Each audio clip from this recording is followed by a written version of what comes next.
Grinding is an element of gaming that tends to draw a lot of ire. Whether it be fighting enemies repeatedly in an RPG to get stronger or performing some other monotonous task over and over, it's a fair criticism and has only become more prevalent as vast open-world games filled with checklists of things to do and places to explore have become more common. I rarely ever see grinding discussed in a positive light, however, and I find that far more fascinating than where it causes games to stumble. How can something as inherently disruptive as going through the same process again and again and again be designed in a way that is engaging and fun? Let's talk about some examples I've put together of games that jump this hurdle in a variety of ways. The most recent example of grinding being used well, that I've played at least, would probably have to be Monster Hunter World. I initially wrote off Monster Hunter back when the original game came out on PlayStation 2, after reading some less than stellar reviews that specifically mentioned how grindy the game is. This turned out to be a little unfair, however, as it wasn't something the developers at Capcom did unintentionally. Monster Hunter is a purity of focus that I have a lot of respect for.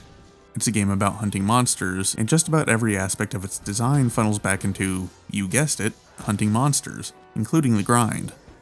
The weapons and armor you use in the game are crafted with materials harvested from slain monsters, and sometimes it can take a while to get a specific item that you need to drop. So you'll regularly find yourself hunting a specific monster repeatedly to get whatever material you need for that shiny new gun lance you've got your eye on. In most games, this would probably be boring, but each monster has its own set of moves to learn to avoid and weaknesses to take advantage of, and the entire reason you're here is to fight these monsters. This is fun, and why you're playing the game in the first place. It may technically be grinding, but its grinding is a method of engaging the player with Monster Hunter's core gameplay. It isn't a detriment in the slightest. It is just one aspect of how the design of Monster Hunter feeds back into itself, perpetuating the focus of its gameplay. If you're interested in a broader look at Monster Hunter's feedback loop, King K made a good video about it that I'll link down in the description, and if you've not heard of him already, you should check him out. So that's grinding as a gameplay reinforcement, but what about grinding as the gameplay itself? Digimon World was, and continues to be, one of my favorite PlayStation 1 games, despite being one of the grindiest games I've ever played. Its origins rooted in the virtual pet craze of the late 90s, it only made sense for Digimon's first video game outing to be in a similar vein. Digimon World tasks the player with raising their own digital companion, with all the minutiae that entails. Much of your time is spent feeding your partner, training them at the gym, and making sure they do their business at the toilet.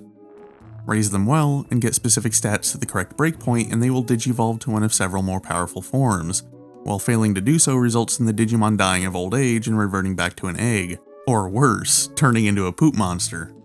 Each time this reincarnation takes place, a small percentage of your partner's stats are passed on, resulting in your Digimon becoming stronger and stronger as this cycle is repeated, allowing you to fight tougher enemies and progress further through the game. Essentially, the game is grinding. Yeah, there are battles against other Digimon, but they aren't particularly compelling. While given the framework of a story to progress through, Digimon World is a virtual pet in video game form, and as such, the experience is almost entirely focused on raising this little monster and taking care of its needs. It was a breath of fresh air compared to your typical turn-based RPG, which, ironically, is what later entries in the series ended up being. I was pleasantly surprised to discover in late 2017 that there was actually a successor to Digimon World and Digimon World Next Order, which keeps to most of the original's conventions, but with a second Digimon partner added to the mix. It also gradually reveals Digivolution requirements as you raise your partners, which is a pretty great change from the original.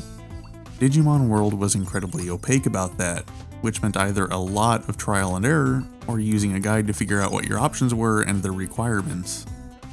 Next Order does do something a bit different that I find interesting. The game features two different difficulty modes, easy and normal. However, unlike difficulty selections in most games, this doesn't change how challenging the combat is, it just increases how fast your partner's stats grow. Easy isn't actually any easier, it just lessens the grind. Speaking on a purely personal level, I actually kind of enjoy playing on normal difficulty. While some might find the most fun in obtaining powerful partners, most of my enjoyment comes from the actual raising of my virtual pets. The daily grind of feeding them, training them at the gym, and taking them to the toilet. It may sound boring to many people, and that's alright. The game is grind, and that is what I bought it for. Some games, however, find their fun in subverting that grind. Disgaea is a game series that does this quite well. If you were to just take a quick glance at any of the games, the sheer scale of it all might seem daunting and put you off from playing them.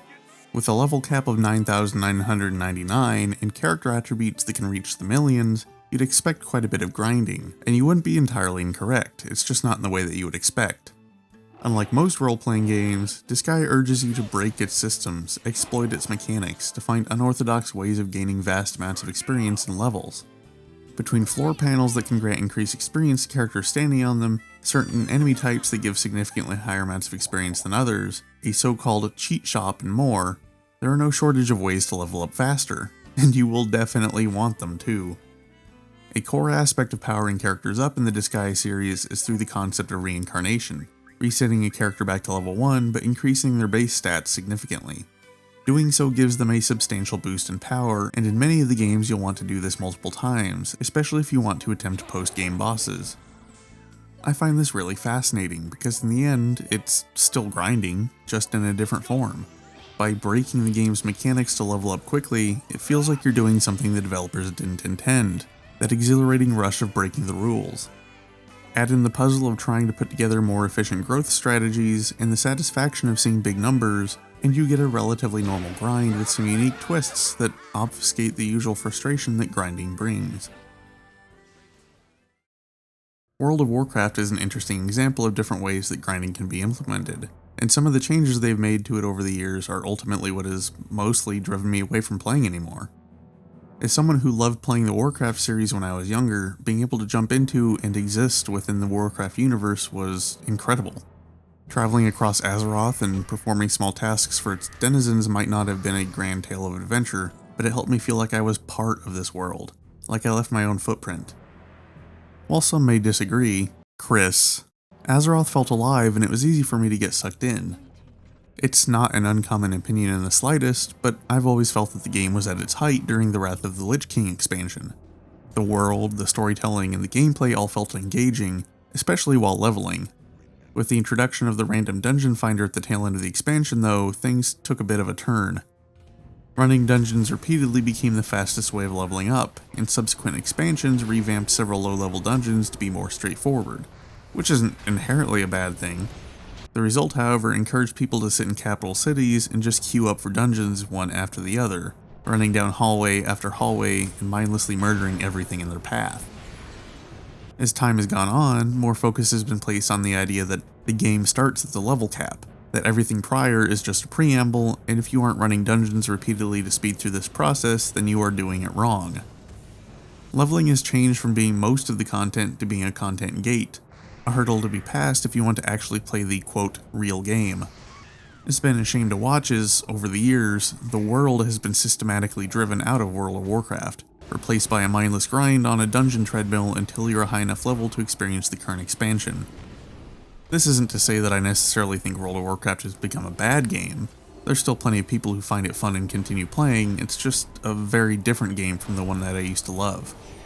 I've still returned to check out each expansion and hit the level cap on at least one character, but I usually end up unsubscribing a month or so later. So much emphasis has been placed on the endgame, doing a bunch of daily tasks and grinding out raids weekly, I really can't bring myself to care about either of these.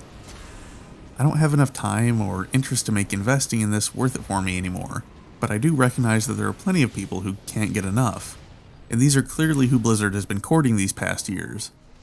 There's never a one-size-fits-all option in these sorts of cases, and the way that Warcraft has changed over its lifetime is an interesting look at a couple different styles of grinding used by MMOs, and how Blizzard changed focus and how they have developed it. And with that, I think we'll wrap this up.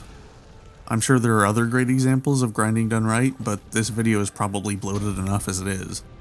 Let me know of any others that come to mind that I didn't mention. There's a very human tendency for people to go out of their way to talk about what they don't like and ignore things that are worthy of praise, so I wanted to turn this topic on its head a bit and point a spotlight at some of my favorite games that don't stumble into the typical pitfalls. One of the most effective ways to learn is to make mistakes, but there's still plenty to be gleaned by examining the successes of others, and I don't know that we do that as much as maybe we should. Thanks for watching.